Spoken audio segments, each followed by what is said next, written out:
교회 여러분 안녕하십니까? 9월 14일 화요일 새벽 예배 시작하도록 하겠습니다. 오늘은 어제에 이어서 7개의 화해 선포의 몇 가지 말씀들을 직접 살펴보는 시간을 갖겠는데요. 시간이 되는 대로 13절 그리고 15절 정도 우리가 살펴볼 수 있도록 하겠습니다. 제가 먼저 13절, 14절을 봉독해 드리겠습니다. 화 있을진저 외식하는 서기관들과 바리새인들이여 너희는 천국문을 사람 앞에서 닫고 너희도 들어가지 않고 들어가려 하는 자도 들어가지 못하게 하는도다. 14절 없음. 15절 화 있을진저 외식하는 서기관과 바리새인들이여 너희는 교인 한 사람을 얻기 위하여 바다와 육지를 두루 다니다가 생기면 너희보다 배나 더 지옥의 자식이 되게 하는도다. 아멘.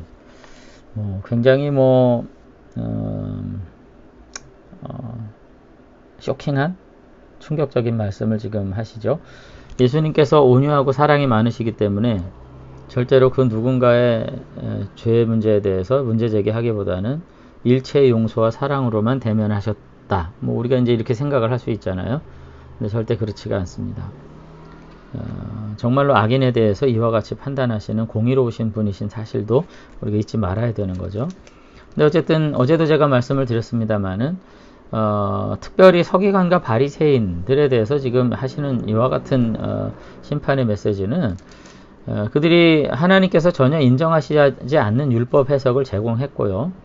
자신들이 공인된 율법의 해석자들이라 이제 그렇게 생각하면서 예수님의 선포 자체도 부정한 거 아니에요. 그죠? 예수님의 가르침을 근본이 없는 가르침으로 완전히 백성들 앞에서 매도하면서 도대체 누구의 권위로 너 그딴 소리 하냐. 이제 이렇게 도전을 했고요.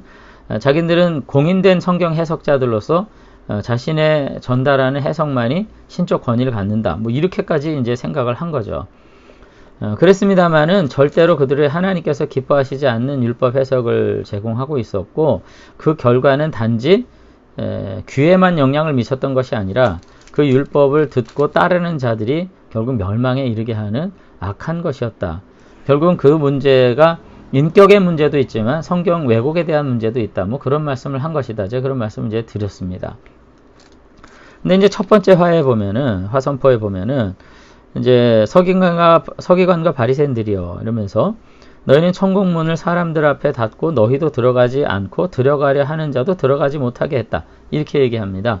이게 이제 앞으로 7개 전체화 심판을 선언하시는 원인이 되는 내용이에요. 그러니까 가장 본질적인 내용이 지금 첫 번째 화선포에 지금 나오고 있는 거죠. 그러니까 서기관과 바리새인들의 이 그릇된 가르침 그리고 외식된 행동이 결국은 하나님의 나라에 들어가려는 다수 백성들과 본인들에게 어떤 영향을 끼쳤는지를 지금 언급을 하시는 거죠. 결국 그들은 자신들의 그릇된 행동으로 인해서 스스로도 하나님의 나라에 들어갈 수 없게 됐지만은 그 가르침으로 인해서 다른 사람도 들어가지 못하게 됐다. 그렇게 이제 얘기하신 것 같아요. 근데 이제 본문을 조금 더 이제 살펴보면은 이게 지금 천국문을 사람들 앞에서 닫고 너희도 들어가지 않고 들어가려 하는 자에게도 들어가지 못하게 했다. 이렇게 얘기하고 있거든요. 그러니까 여기서 우리가 이제 천국에 무슨 문이 있구나. 이렇게 이제 문자적으로 해석하기보다는 바리새인들의 율법 해석은 이제 스스로 뭐라 그랬냐면 율법의 주위에 울타리를 치는 거다. 이제 그렇게 이제 인식을 했어요.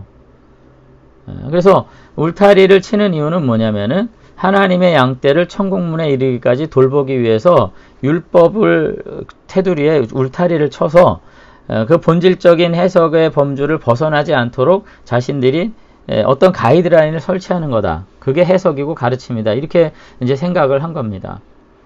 그러니까 예수님의 오늘 말씀에 의하면은 그들이 울타리를 쳐가지고 바른 가르침 안에 양떼가 이르게 해가지고 그 바른 가르침을 통해서 하나님의 백성이 되도록 하겠다고 그들은 말은 했지만 사실상은 그 울타리는 거꾸로 역설적으로도 그 양들이 하나님의 나라로 가게 하는 하나님께로 다다르게 하는 길을 가로막는 울타리가 됐고 그렇게 자신들이 막은 다음에 자신들도 들어가지 못하게 되고 그 가르침을 따르는 자들조차 들어갈 수 없게 되는 양상에 이르렀다. 이렇게 지금 이야기를 한 겁니다.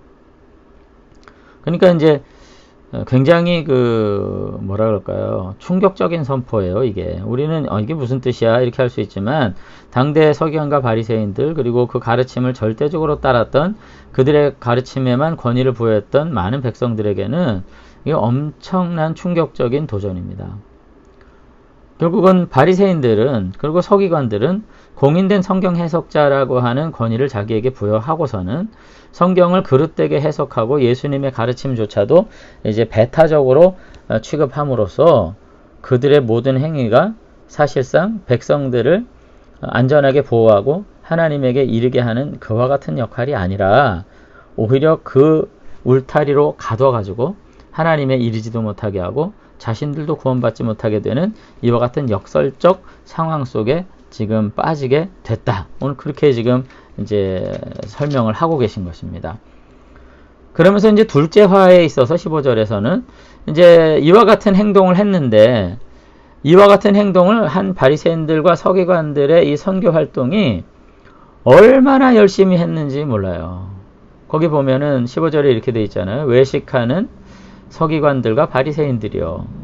너희는 교인 한 사람을 얻기 위해서 바다와 육지를 두루 다니다가 교인이 생기면 너희보다 배나 더 지옥의 자식이 되게 하는도다. 이렇게 했어요. 이 13절과 이제 같은 내용이지만은 조금 다른 게 뭐냐면은 그들은 단지 하나님의 나라에 들어가지 못하도록 백성들을 가로막을 쓸 뿐만 아니라 광범위한 선교 활동을 통해 가지고 더 많은 백성들이 지옥에 가도록, 무시무시한 얘기입니다.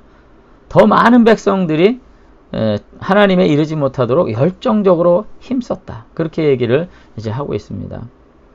개종자를 얻어가지고 교인을 만드는 것은 나쁜 일이 아니에요. 그러나 그들의 동기는 악했다는 것입니다. 그들의 동기는 천국의 백성이 되게 하는 것이 아니라 지옥의 백성을 만드는 일에 더 열심이었고, 그래서 결국은 자기보다 더 악한 삶의 여정으로 이끌었다. 오늘 그렇게까지 말씀을 이제 하고 계신 거죠. 우리들도 사실 우리의 삶을 이제 생각해 볼 때 교회의 모든 선교나 전도, 그리고 교회의 모든 광범위한 활동의 본질이 무엇인가를 우리가 좀 생각할 수 있었으면 좋겠습니다. 그런 점에서 제가 이제 목회적 관점에서 성경 보기, 이거 반대한다. 제가 그런 말씀 많이 드렸거든요.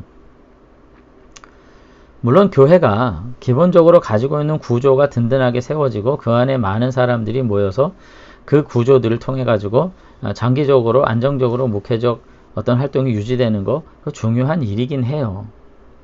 그러나 성경의 모든 말씀 하나, 관점 하나하나를 교회의 종으로 만드는 거, 목회자의 종으로 만드는 거, 목회적 관점에서 교회의 숫자가 늘어나고 재정이 안정적으로 돌아가서 그 안에서 뭔가 자기들의 삶을 유지하는 것에 만족하게 되는 것으로, 이거 교회를 운영해서는 사실상 정말로 하나님의 진리에 이르기에 너무나도 어려운 부분이 있다는 겁니다.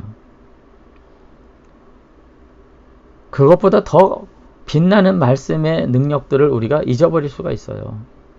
하나님의 진리가 가지고 있는 그 영광스러움을 우리가 잃어버릴 수가 있다고요.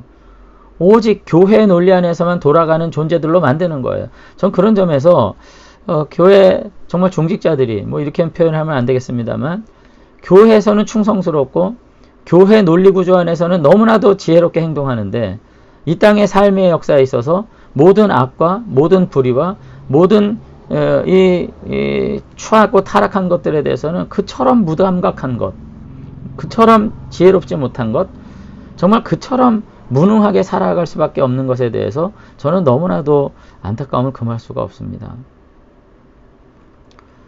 뭐 최근에도 뭐 대선 후보 중에 한 분, 최재형 씨인가요? 그분이 무슨 하여튼 공직에 있다가 대선 출마를 하셨는데, 저는 가장 충격적인 말이 뭐냐면은 원전에 관계돼 가지고 이거 폐쇄는 하나님의 뜻이 아니다, 이렇게 말하는 거. 그 목사님은 얼마나 흐뭇하겠어요. 그러나 국가의 중대사를 기도하면서 해결해야 되겠지만, 논리적이고 합리적인, 그리고 전문가들의 전문적인 어떤 평가나 태도를 다 접어두고 그냥 직통 계시 받아서 한다. 이게 무슨 뜻인지 전 잘 모르겠어요. 어쨌든 저는 하나님의 말씀은 교회 충성된 종으로, 백성으로 세우기 위한 것이기도 하지만, 그러나 어떤 관점에서는 이 세상에서 하나님의 백성들이 과연 어떤 삶을 살아야 될 것인지에 대해서 더욱 하나님께서 우리에게 가르쳐 주시는 귀한 말씀이라고 저는 생각을 합니다. 그래서 단지 목회적인 관점에서 성경을 그 바운더리로 가둬두는 것에 대해서 저는 과감하게 긍정하지를 못하겠어요. 우리 모두가 다 정말 하나님의 복된 자녀로 참 자유함 가운데 이 세상의 모든 불의와 악의에 대해서 우리가 혼돈 없이 옳은 것은 옳고 그른 것은 그르다고 말할 수 있는 지혜로운 삶으로서 살아가면서 하나님 나라 백성 되기에 우리가 힘쓸 수 있었으면 좋겠습니다.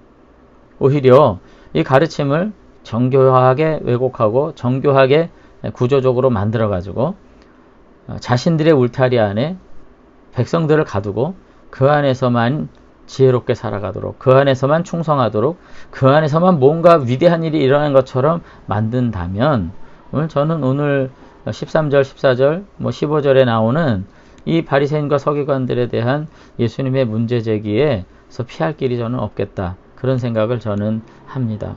물론 그렇게 하면 지옥 가는 건 아니겠지만 정말로 성경이 우리 교회 부흥을 위한 어떤 참고서인가, 한국 교회 성장을 위한 어떤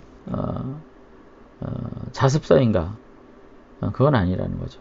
우리가 성경 말씀을 보다 더 무게 있게 읽고 그 안에서 우리의 삶의 모든 현실에서 해답을 찾아갈 수 있는 그와 같은 노력들을 우리가 감당하지 않는다면 오늘 우리 시대에 우리는 이 성경이 오직 교회의 문서만으로 남고 결국 교회의 해악과 더불어서 오늘 이 말씀도 쇠퇴할 수밖에 없음을 우리가 심각하게 생각하면서 다시 한번 이 말씀 안에서 우리의 삶의 새로운 미래를 개척해 나갈 수 있는 진정한 개척자들로서 우리가 살아갈 수 있었으면 좋겠습니다. 다시 한번 말씀을 우리가 어떻게 이해하고 해석해야 될지 깊이 생각하면서 오늘 하루 그 하나님의 거룩한 말씀의 의미들을 우리가 다시 한번 묵상할 수 있는 저와 여러분들이 되시면 좋겠습니다. 한번 기도하겠습니다. 네, 하나님 아버지, 오늘 사두개인과 바리새인들을 향한, 서기관들을 향한 예수님의 그 심판 선언을 우리가 함께 목도하면서 우리들이 이 성경을 정말 경외심을 가지고 하나님의 말씀이라고 1.1획도 어긋남이 없는 하나님의 진리라고 그렇게 말은 우리가 하면서도 이 말씀을 적용하고 이 말씀을 이해하는 그 대상과 범위에 있어서는 너무나도 협소한 채 그저 교회의 신앙 원리로, 교회 부흥의 원리로, 목회적 도움의 지침으로만 삼아가는 것 같은 이와 같은 협소한 이해 속에서 과연 우리가 하나님께서 바라시는 참다운 성도의 모습으로 이 세상 앞에 당당히 설 수 있는 것인가 우리가 생각해 보지 않을 수가 없습니다. 하나님 아버지, 이 진리의 말씀을 세상에 우리가 드높일 수 있게 되길 원합니다. 우리의 삶의 모습을 통해 가지고 세상 앞에 하나님이 이렇게 말씀하셨다고 당당히 말할 수 있는 거룩한 삶 살 수 있게 되기를 원합니다.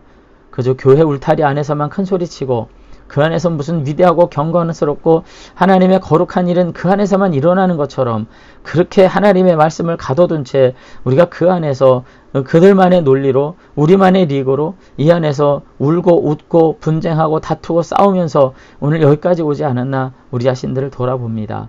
아버지 하나님, 다시 한번 우리의 마음밭을 넓혀주시고 우리 안목을 넓혀주셔서 오늘 이 세대 가운데에서 정말로 우리가 어떠한 삶의 자리에서 하나님을 높일 것인가, 과연 그와 같은 일을 통해서 이루기 위해서 우리가 하나님의 말씀을 어떻게 이해하고 우리가 섬길 것인가 다시 한번 생각하고 아버지 하나님의 말씀을 세상에 빛처럼 보배롭게 전할 수 있는 믿음의 사람들로 살아가도록 축복해 주시옵소서.